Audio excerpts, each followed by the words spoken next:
Рено Сценик. Този модел в случая е 1.5 мотор. Това мисля, че няма значение. Сега, това е колата на сестра ми. Покрай дъждовете, които се изляха последните дни, сестра ми се оплака, че има някакъв теч вътре на вода. И то в краката й. Сега, поглеждаме тук, дигаме този капак и виждаме, че тук може да си гледаш рибки.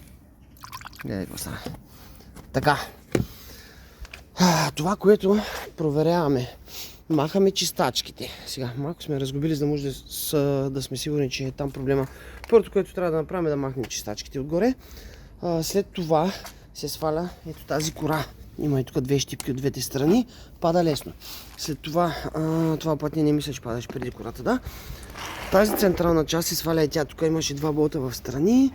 Махаме... Това беше от казанчето за спирачките. Върху че е закачен по нея. Така, сваляме тези неща. Следващото нещо, което трябва да свалите, ние сме го махнали от другата страна, е тази кора. Има една щипка тук, един болт тук.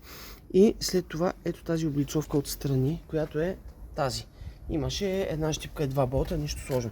Когато ги махнем, откачаме мотора за чистачки. Значи те са два мотора от двете страни, понеже чистачките вървят като на зафирите в средата, не в една посока.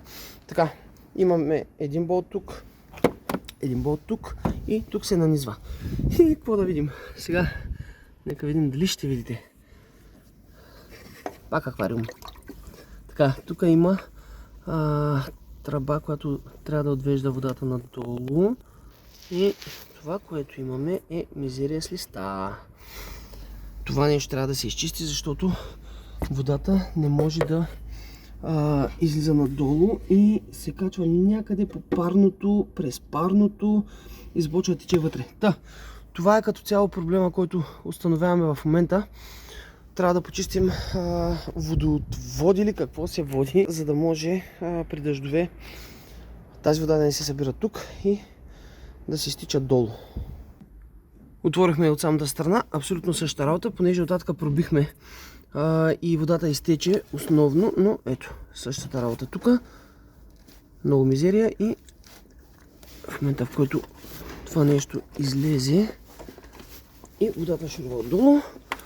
Така че сега ще вземем, много е мизерията, ще вземем един маркуч с вода, ще промием хубаво с вода, с въздух, така че тези канали се отпушат. Ще очистим навсякъде около, за да не се задръсти отново, когато тръгне дъжд.